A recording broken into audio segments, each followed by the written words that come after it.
Hello बच्चों, कैसे हो? सब आशा बैठे हुए। तो बच्चों, आज पिछले वीडियो में हमने क्या कर लिया था, जो अपना टॉपिक था केमिकल इक्विलिब्रियम कर लिया था। इक्विलिब्रियम के दो पार्ट है ना, चैप्टर इक्विलिब्रियम के, ठीक है। दो पार्ट है उसके, एक केमिकल एक आयनिक रहता है। केमिकल वाला हमने पिछले वीडियो में कर लिया था, पूरा खत्म हो गया। आज हम आयनिक करेंगे, आयनिक इक्विलिब्रियम, ठीक है। आज हम ये स्टार्ट करेंगे, तो चलिए इसको स्टार्ट करते हैं।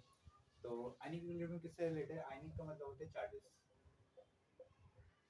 ठीक है। तो चार्जेस का मतलब +2, जैसे कैल्शियम Ca2 प्लस होता है, हाइड्रोजन H प्लस होता है, ठीक है। तो ऐसे चार्जेस, जिस पे चार्जेस हो इनको चार्जेस कहते हैं। प्लस या फिर उस पे कौन सा अपना क्लोरीन पे -1 होता है, ऑक्सीजन पे -2 होता है।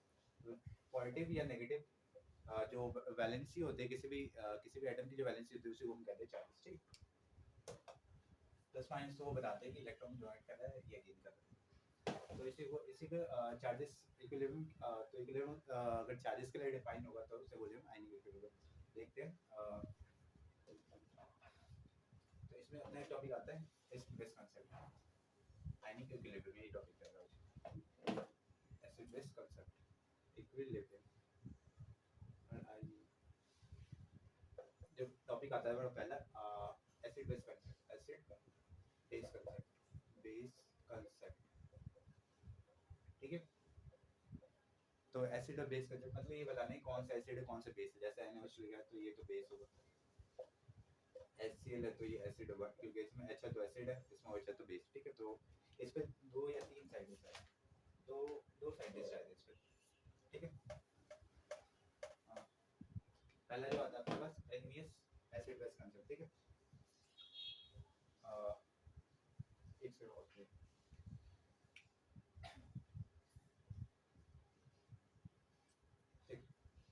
जो पहला आता है अपना टॉपिक, इसमें था पहला Arrhenius acid base concept, acid base concept.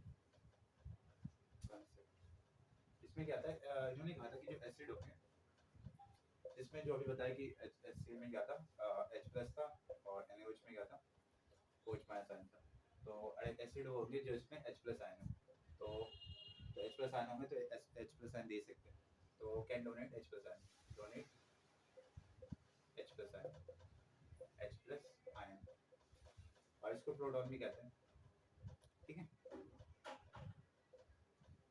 H plus ion को प्रोटॉन भी कहते हैं। तो बेस क्या होते हैं, इनके लिए बेस होते हैं सेम, इसमें OH माइनस है तो OH माइनस डोनेट कर देते हैं, OH माइनस आयन, ठीक है। ये भी हाइड्रोनियम आयन भी कहते हैं। और इसमें और भी एग्जांपल हो गए,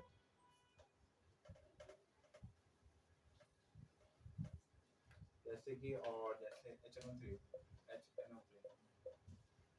ये नाइट्रिक एसिड है ना, इसको नाइट्रिक एसिड कहते हैं।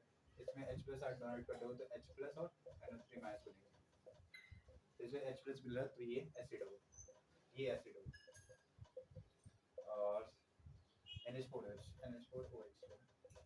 इसमें OH माइनस आना है, इसको ब्रेक करेंगे तो क्या होगा, ये वीक बेस होता है। तो वीक बेसिस क्या करते हैं, ये रिएक्शन रिवर्स नहीं आ सकती, क्योंकि स्ट्रॉन्ग इलेक्ट्रोलाइट होता है, कंप्लीटली ब्रेक कर जाता है, 100% ब्रेक करते हैं। स्ट्रॉन्ग इलेक्ट्रोलाइट जो है 100% ब्रेक करते हैं, इसलिए क्या होता है, 100% ब्रेक करते हैं, तो ये जो रिएक्शन होती है रिवर्स नहीं आ पाती, सिर्फ ये फॉरवर्ड जाती है। तो इसलिए सिर्फ E11 बनता है। और ये जो वीक इलेक्ट्रोलाइट होता है वो टोटली 100% ब्रेक नहीं करते, ठीक है। तो इसमें वो दोनों रिएक्शन प्रोसीड करते, फॉरवर्ड बैक होते। तो ये रिवर्सिबल होती है, नॉन रिवर्सिबल। तो इसमें क्या होगा, NH4OH, NH4 प्लस और OH माइनस, तो ये OH माइनस आयन दे रहा है, इसका मतलब ये क्या होगा, ये बेस होगा। वैसे वीक बेस होता है। इसके बाद आता है अपने Brønsted acid base concept.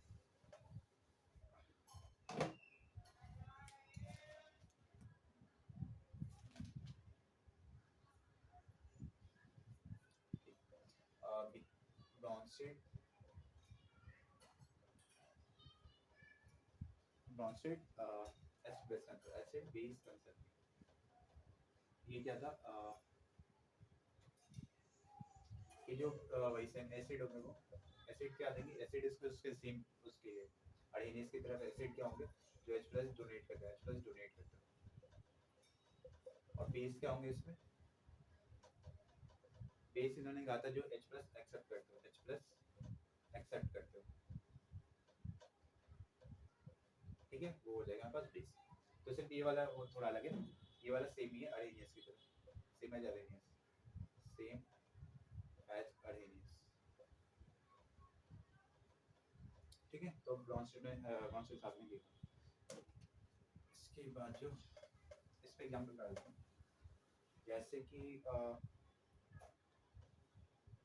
NO3 minus है, ये क्या करेगा, एक H प्लस लेके, नेगेटिव चार्ज है ना, H प्लस लेके HO3 बना लेगा।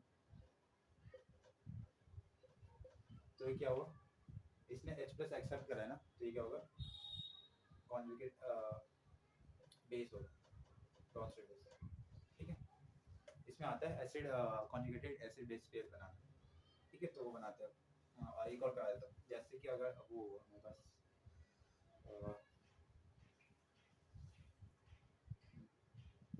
HCl ले लेते हैं, HCl क्या करें H प्लस और Cl माइनस, तो इसमें H प्लस डोनेट करता है, ये एसिड होगा, ठीक है।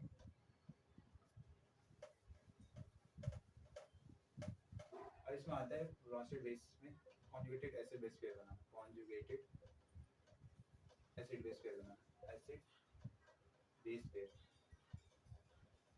पेयर बनाना, ठीक। तो मान लो कि अगर तुम बताना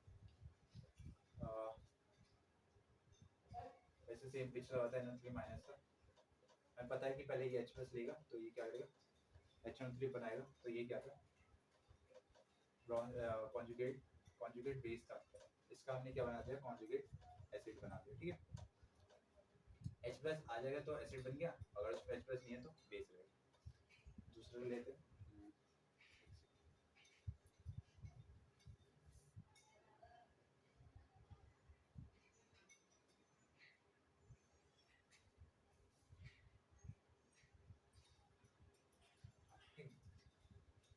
तो हाँ, तो एक एग्जांपल लेते हैं इस पर कि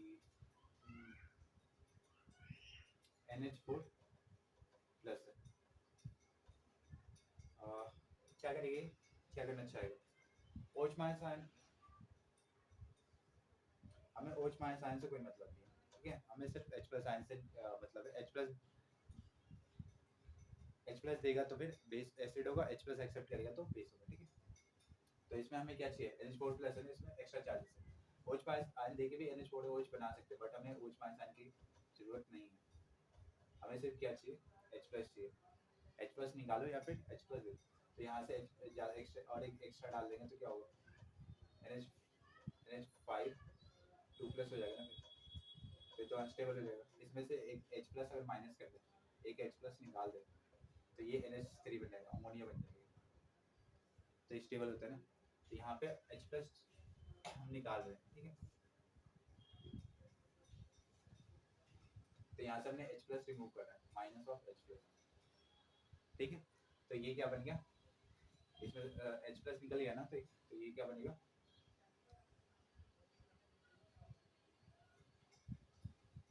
ये क्या था, इसके पास H प्लस था, इसलिए S conjugate base conjugate acid था, इसने H प्लस डोनेट कर दिया, तो ये अब क्या बन गया, कॉन्जुगेट बेस, ठीक। तो जो डोनेट करता है H प्लस वो एसिड रहता है, और जो जिसके पास H प्लस नहीं होते वो बेस होता है, और जिसके पास H प्लस होते हैं वो एसिड होते हैं, सिंपल। इसके बाद H प्लस से इसलिए एसिड था, इसने डोनेट करके ये बन गया, तो ये बेस बन गया, कॉन्जुगेट एसिड बेस। इसमें इसके बाद H प्लस नहीं था तो कॉन्जुगेट बेस था, इसके बाद H प्लस आया तो कॉन्जुगेट एसिड बन गया, ठीक है। और भी देख लेते हैं, जैसे Cl माइनस है, इसका क्या बनेगा, कॉन्जुगेट एसिड बनेगा, कॉन्जुगेट बेस। इसके पास माइनस चार्ज है, H प्लस ले सकता है, तो HCl बनाएगा H प्लस लेके, तो इसलिए क्या करें, इसके पास H प्लस नहीं था तो ये कॉन्जुगेट बेस था, H प्लस ले लिया तो कॉन्जुगेट एसिड बन गया, ठीक। और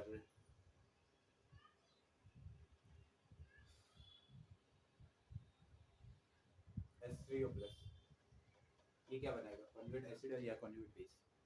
इसके पास एक्स्ट्रा चार्जेस है ना H प्लस, एक और लेना नहीं चाहिए, देना ही चाहिए, तो H2 H प्लस देके H2 को बनाएगा साथ में H प्लस, तो इसके बाद H प्लस का इसलिए कॉन्जुगेट एसिड था और इसने H प्लस निकाल दिया, अब इसका H प्लस नहीं है तो कॉन्जुगेट बेस। इसके बाद ये दोनों है बट हमें सिर्फ वो जो एक्स्ट्रा हाइड्रोजन निकला है उसके बारे में देखना है। इसके पास एक्स्ट्रा हाइड्रोजन था तो इसलिए कॉन्जुगेट एसिड था, इसके पास एक्स्ट्रा हाइड्रोजन नहीं है अब तो ये कॉन्जुगेट बेस होगा। तो आप कर सकते हो। इसके बाद अपना जो टॉपिक है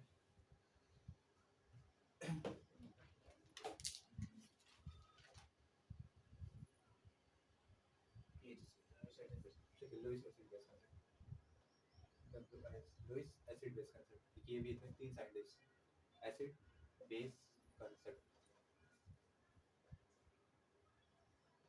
तो इन्होंने क्या कहा था कि एसिड क्या थे और बेस क्या थे। एसिड और बेस के बारे में इन्होंने क्या कहा था। एसिड जो होते हैं, एसिड वो होते हैं जो इलेक्ट्रॉन डेफिशिएंट कंपाउंड है। इलेक्ट्रॉन डेफिशिएंट जिसके पास इलेक्ट्रॉन की कमी है, इलेक्ट्रॉन डेफिशिएंट कंपाउंड, या फिर जिसका ऑक्टेट कंप्लीट ना हो, इलेक्ट्रॉन डेफिशिएंट कंपाउंड। ठीक है, जैसे AlCl3। इसके पास क्या होता है एल्यूमिनियम, क्लोरीन क्लोरीन क्लोरीन, 2 2 4 2 6 हो गए ना। तो इसके पास 2 इलेक्ट्रॉन तो अभी वैकेंट है ना। टोटल कितने 8 इलेक्ट्रॉन चाहिए होते हैं ऑक्टेट कंप्लीट करने के, इसका 2 वैकेंट है तो ये इसका ऑक्टेट कंप्लीट नहीं है तो क्या होगा, ये इलेक्ट्रॉन डेफिशिएंट कंपाउंड है।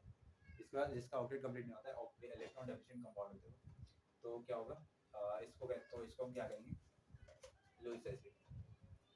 लुईस बेस क्या होता है जिसका ऑक्टेट कंप्लीट होता है, या फिर इलेक्ट्रॉन रिच कंपाउंड है, इलेक्ट्रॉन रिच कंपाउंड जिनका ऑक्टेट कंप्लीट होता है, जैसे कि अमोनिया। अमोनिया 3 8 होता है।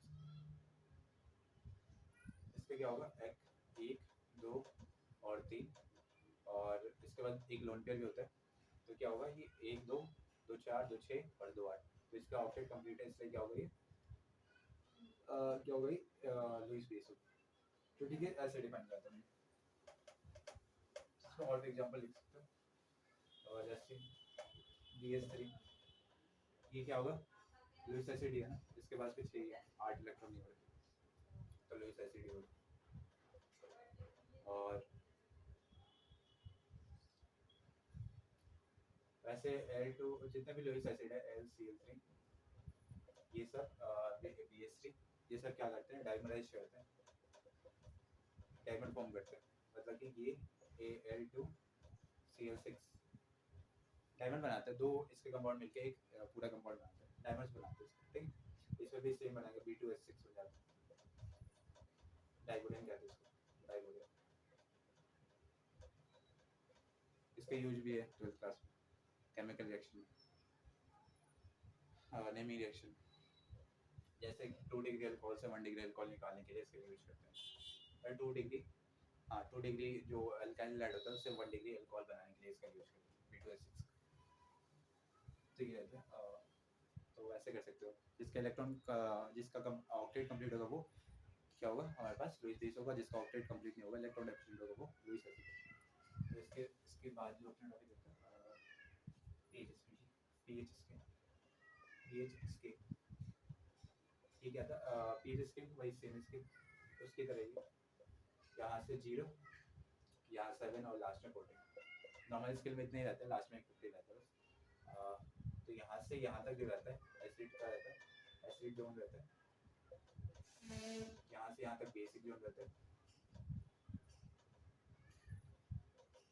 इधर जाओगे तो एसिडिटी इंक्रीज करते हैं, इधर जाओगे तो बेसिडिटी इंक्रीज करते हैं, बेसिसिटी। यहाँ पे न्यूट्रल है, वाटर भी न्यूट्रल होता है उसकी तरह, ना तो एसिड होता है ना तो बेस होता है। ठीक है, ये रहता है पीएच इसके।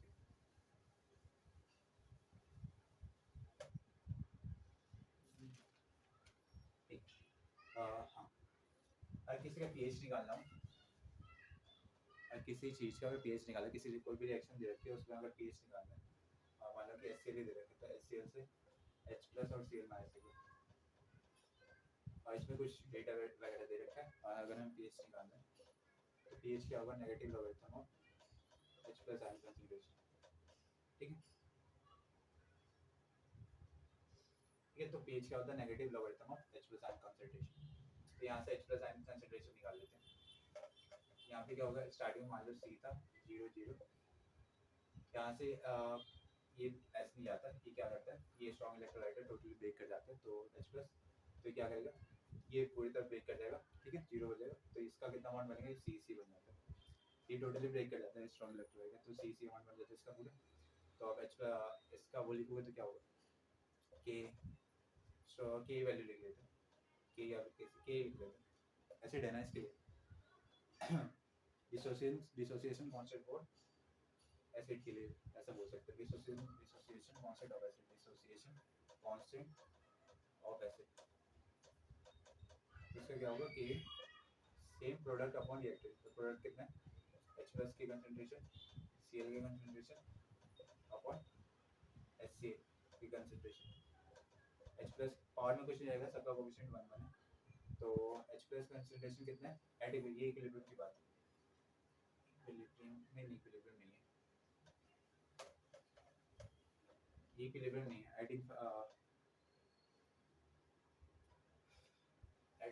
एट पर इसका eight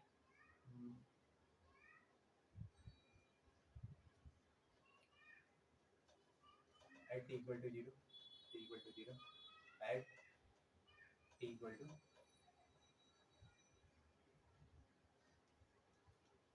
t equal to t equal to, तो किसी टाइम पे इसका कंसंट्रेशन पूरी तरह ब्रेक कर दिया, ठीक। इसके बाद H प्लस कंसंट्रेशन कितनी है इस टाइम, अब हम सिर्फ इसकी बात करते हैं, इसका इक्विलिब्रियम की बात करते हैं ना, उसके ऐसे ही समझ, तो इसमें इसकी कंसंट्रेशन कितनी है H प्लस, तो फिर HCl कंसंट्रेशन कैसे आएगी,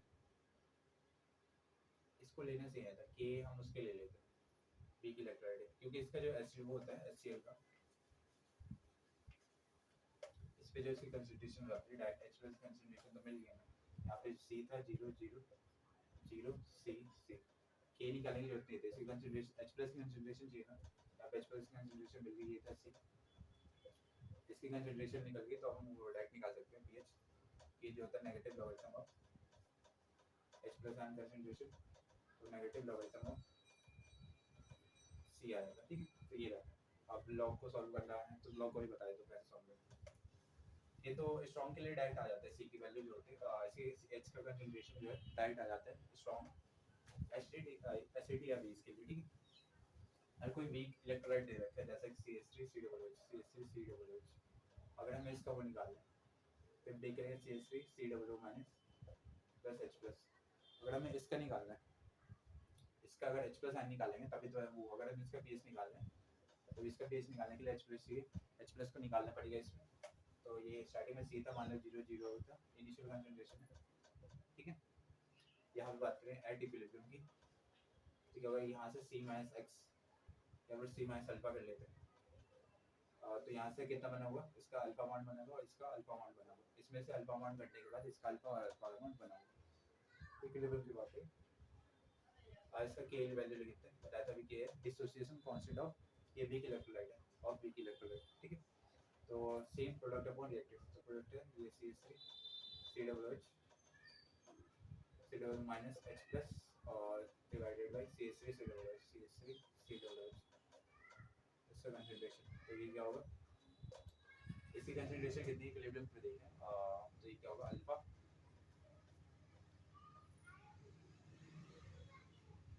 इसका कंसंट्रेशन H प्लस की कंसंट्रेशन,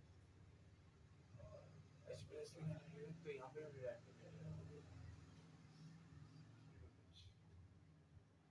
एक सेकंड, हाँ एक सेकंड, यहाँ पे C माइनस अल्फा नहीं होता, C माइनस C अल्फा होता है, और ये C अल्फा ये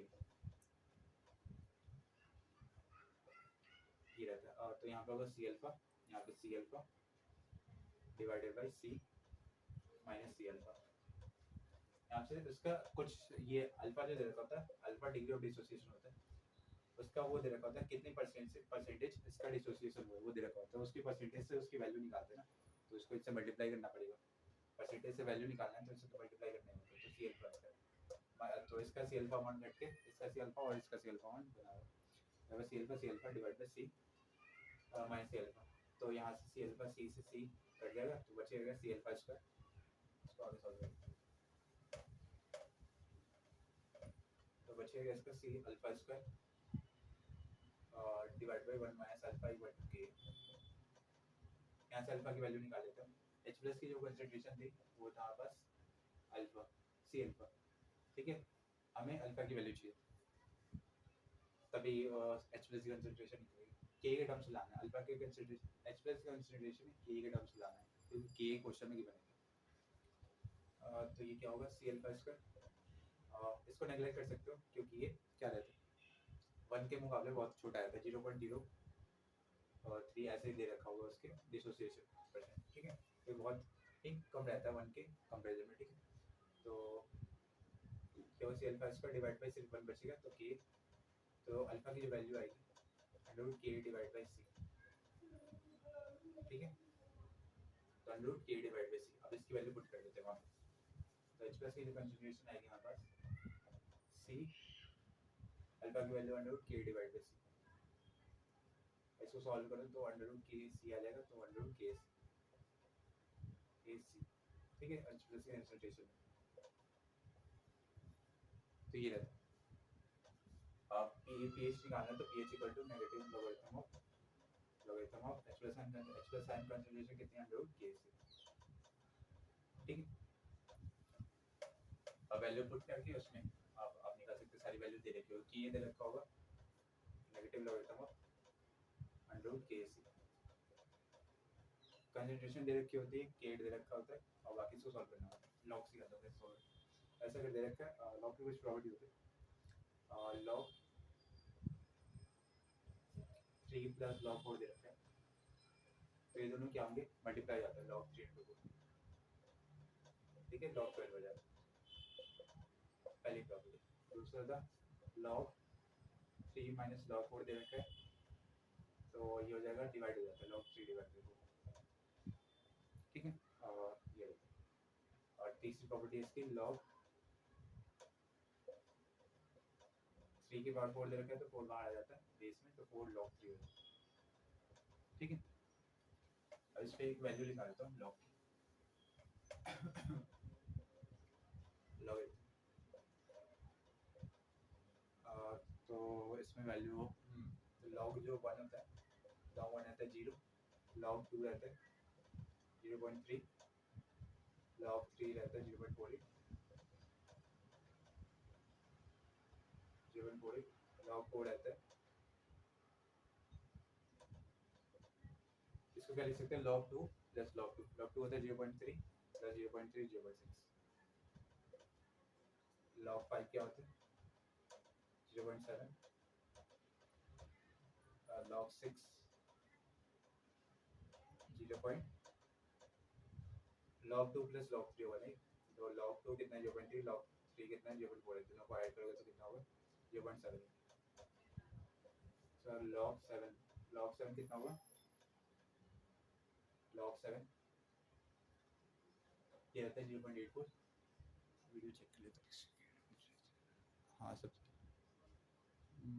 23 मिनट, और इसका log 8 रहता है अपने पास, इसको लिख सकते हो log 2 plus log 2 plus log 2, ठीक है। तो ये क्या होगा 3 बार log 2 को प्लस करना है 0.9, तो इसके बाद log 9 को लिख सकते हैं log 3 प्लस log 3, ठीक है। तो log 3 प्लस log 3 0.96, और log 10 कितना होता है 1, log 10 रहता है 1, और एक और जो वैल्यू काम आएगी log 11। एनसीईआरटी में क्वेश्चन है पीएच निकालने वाला, जब उसका पीएच 7 से ज़्यादा आता है तो वाटर को कंसिडर करते हैं, एच प्लस आयन को उसके लेते हैं 10 की पावर -7 फिर ऐड करके निकालते हैं, तो उसमें इसकी वैल्यू कम आती है, तो इसका रहता है 1.0, ठीक है। तो आप इसको नोट कर लीजिए या प्लीज। इसकी वैल्यू आएगी जैसे log 6 था, log 6 से आएगा सर log 2, इसको लिख सकते log 2 प्लस log 3, क्योंकि अगर सॉल्व करोगे तो 2 into 6 हो जाएगा, 2 into 3 6 हो जाएगा log 6, log 2 होता है 0.3 प्लस log 3 होता है 0.48, तो हो जाएगा 0.73, सेम log उसका log 8 हो जाएगा 2 into 2 into 2 log 2 plus log 2 plus log 0.96 हो जाएगा, ठीक है। तो इसके बाद देखते होंगे topic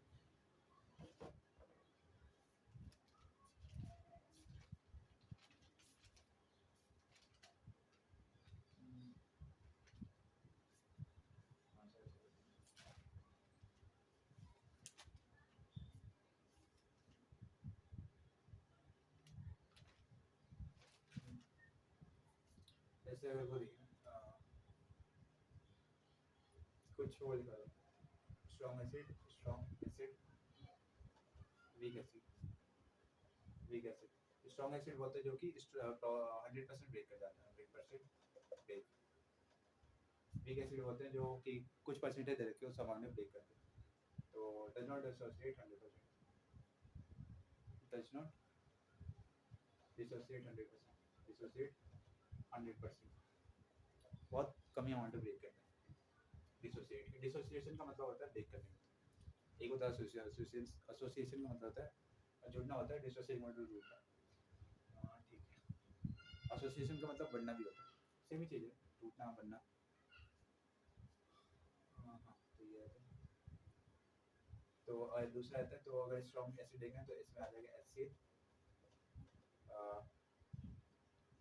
H2SO4 sulphuric acid HNO3 nitric acid तो ये सब चीज़ें अगर वीक एसिड देखना है तो CH3COOH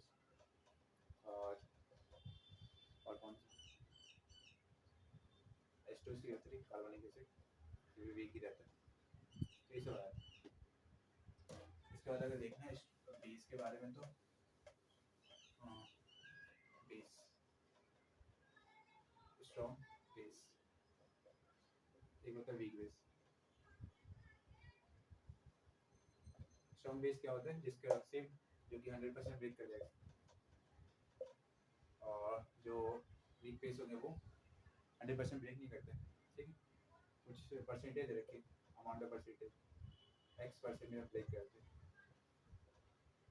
ठीक है डिसोसिएशन ठीक है 100% ब्रेक नहीं करते does not dissociate 100% does not dissociate 100% 100% इसका एग्जांपल देखें तो NH4 OH नहीं होगा इसमें NaOH हो जाएगा 100% ब्रेक कर जाता है और MgOH twice NaOH NH तो हो गया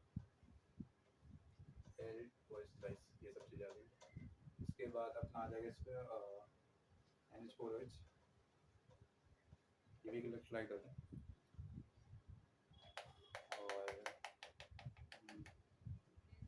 और देख लीजिएगा इसको और तो ये 100% ब्रेक इसके बाद जो अपना टॉपिक रहेगा ये चैप्टर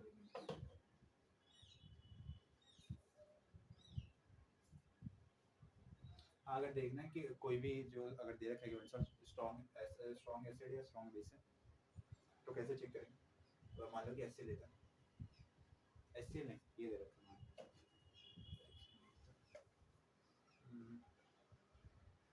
NH4OH अगर हमें देखना है कि ये स्ट्रॉन्ग बेस है बेस तो पता है हमें OH मानना तो बेस है स्ट्रॉन्ग बेस है वीक बेस अगर ये देख चेक करना तो कैसे करेंगे एक किन दोनों से मिलकर बना है एक NH4Cl से प्लस OH है ना तो वाटर से मिलकर बना होगा ठीक है इन दोनों को ब्रेक करोगे तो NH4 प्लस और OH माइनस आयन बनेगा तो ये H प्लस लेगा तो ये बनाएगा ये Cl माइनस लेगा तो ये बना देगा ठीक है तो इन दोनों से मिलकर बना होगा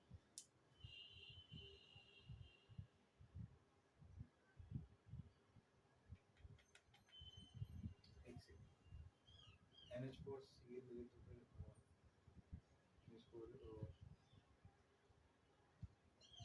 ये जा सकता ये क्या स्ट्रॉन्ग है एक सेकंड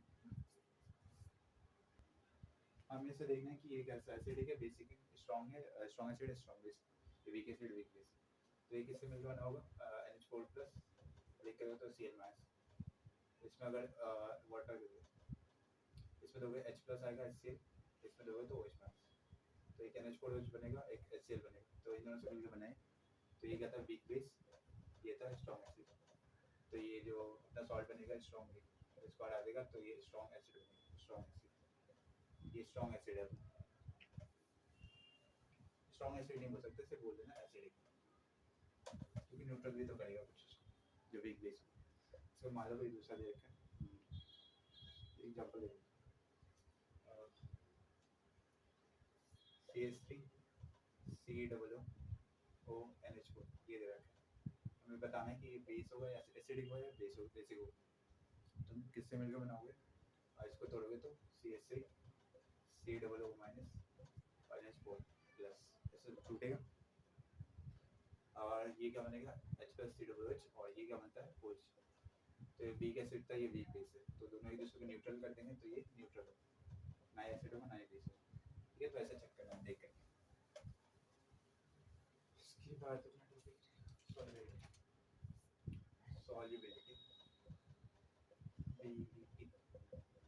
सॉल्युबिलिटी क्या होता है, सॉल्युबिलिटी निकाल दे कितना कोई भी चीज़ किसी वाटर में सॉल्युबल है, अमाउंट ऑफ कोई भी सब्सटेंस वाटर में कितना सॉल्युबल है वो बताते हैं। जैसे कि अगर दे रखा है कुछ ए दे रखा है, ए से B प्लस C बनता है, तो ये जीरो, सॉरी ये S 0 0 0, इसकी सॉल्युबिलिटी निकालें। यहाँ पे टाइप करना है S S, इसका सॉल्युबिलिटी तो KSP लिखते हैं, इसको KSP होता है 100। यहाँ मान लो अगर 2B होता और ये 3C होता तो ये 2S होता और ये 3S होता, और इसके अगर सॉल्युबिलिटी देखते हैं KSP, तो ये होगा B की पावर 2 इंटू 3 C की पावर 3, तो KSP इक्वल टू ये क्या होता है 2S का होल स्क्वायर, और C क्या होता है 3S का होल। तो ये क्या आएगा, आगे सॉल्व कर लेते हैं इसको। KSP जो होगा 4S स्क्वायर और इंटू 9S 27 S क्यूब, ये दोनों हो जाएंगे मल्टीप्लाई, इसको उधर भेजते हैं। KSP डिवाइड बाई 27 इंटू 4 कितना होता है 108 इक्वल टू S की पावर 5। इसको देखेंगे तो KSP स्पीड डिवाइडेड बाई 108 की पावर 1 डिवाइडेड बाई 5, यहाँ से 5 इधर जाए तो 1 डिवाइडेड 5 में चेंज होगा, ये रहेगा आंसर। KSP निकालना है। ये S जो आता है सॉल्युबिलिटी है, ऐसी सॉल्युबिलिटी है, कितना सॉल्युबल है किसी कोई भी सब्सटेंस है। तो सेम उसकी तरह करना है, इक्विलिब्रियम जो KC वैल्यू लिखी थी उसकी तरह करना है, इसकी वैल्यू निकालना है। इसके बाद का टॉपिक क्या था, हाँ बस अभी common ion effect, common ion effect, ion effect. इस वीडियो को चेक कर लेते हैं, सही है। तो क्या था कॉमन इफेक्ट, क्या होता है कि जैसे दो दे रखे कोई भी रिएक्शन, एक HCl दे रखे H प्लस और Cl माइनस, दूसरी रिएक्शन है CH3 COOH, CH3 COOH। इसमें क्या हो रहा है CH3 COO माइनस और प्लस H प्लस, ये दे रखे। इन दोनों में क्या है, ये आयन कॉमन है। अब ये दोनों आयन कॉमन होने की वजह से क्या होगा, इसका जो प्रोडक्ट का कंसंट्रेशन होगा, इसका जो प्रोडक्ट का कंसंट्रेशन होगा ये इंक्रीज कर देगा, इसका जो कंसंट्रेशन होगा वो इंक्रीज कर देगा। और ये कंसंट्रेशन इंक्रीज करेगा तो क्या होगा, प्रोडक्ट का कंसंट्रेशन इंक्रीज करने पे रिएक्टेंट क्या करना चाहेगा, अपनी अपनी कंसंट्रेशन को ये भी इंक्रीज करना चाहेगा, ये भी अपनी कंसंट्रेशन को इंक्रीज करना चाहेगा। तो इंक्रीज करेगा तो फिर ये रिएक्शन बैकवर्ड चली जाती है। तो बैकवर्ड होने से क्या होगा, इसका डिसोसिएशन जो था इससे इसमें कन्वर्ट होना वो कम हो जाता है, वीक पड़ जाता है। इसी को कहते हैं common ion effect. Common ion effect की वजह से dissociation of weak electrolyte decreases due to presence of common ion। ठीक है, कॉमन आयन होने की वजह से जो वीक इलेक्ट्रोलाइट होता है उसका डिसोसिएशन कम हो जाता है। एक बार समझाऊं, HCl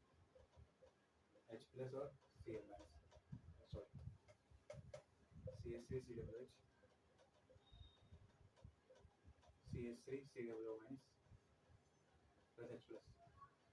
हम दोनों में H प्लस आयन कॉमन है तो क्या होगा, इसका कंसंट्रेशन जो होगा, इसका कंसंट्रेशन मान लो अगर x का, इसका कंसंट्रेशन y है, तो इसका टोटल कंसंट्रेशन कितना होगा x प्लस y।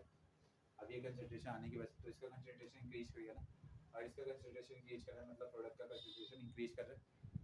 तो इसका प्रोडक्ट का कंसंट्रेशन इंक्रीज करने की वजह से क्या होगा, रिएक्शन क्या होगा, रिएक्टेंट भी अपना कंसंट्रेशन इंक्रीज करने लगेगा। तो जो इसका डिसोसिएशन है वो तो रिएक्शन बैकवर्ड से ही जाएगी, तो इसका डिसोसिएशन जो है इसमें ऐसे उससे प्रोडक्ट में चेंज हुआ था वो, और वो जो इसका डिसोसिएशन है वो कम हो जाएगा, वीक डिसोसिएशन वीक पड़ जाएगा। ठीक है, डिसोसिएशन कम होने लगेगा, जिसे हो कहते हैं कॉमन आयन होने की वजह से वीक इलेक्ट्रोलाइट का उसके स्ट्रॉन्ग इलेक्ट्रोलाइट की वजह में, कॉमन आयन होने की वजह से जो वीक इलेक्ट्रोलाइट का डिसोसिएशन है वो कम हो जाता है, इसे कहते हैं कॉमन आयन।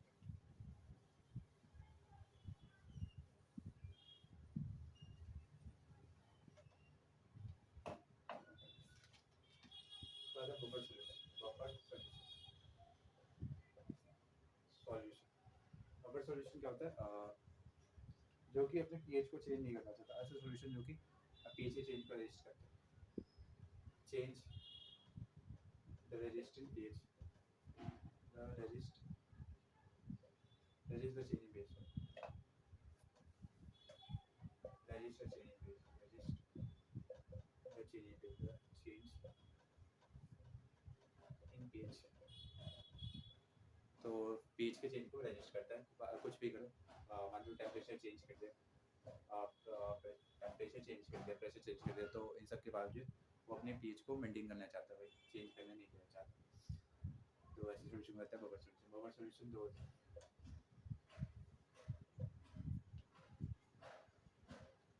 एक होता है वीक एसिड और उसका सॉल्ट का है, weak acid acidic buffer solution, acidic buffer solution, ये होता है बेसिक बफर सॉल्यूशन। ठीक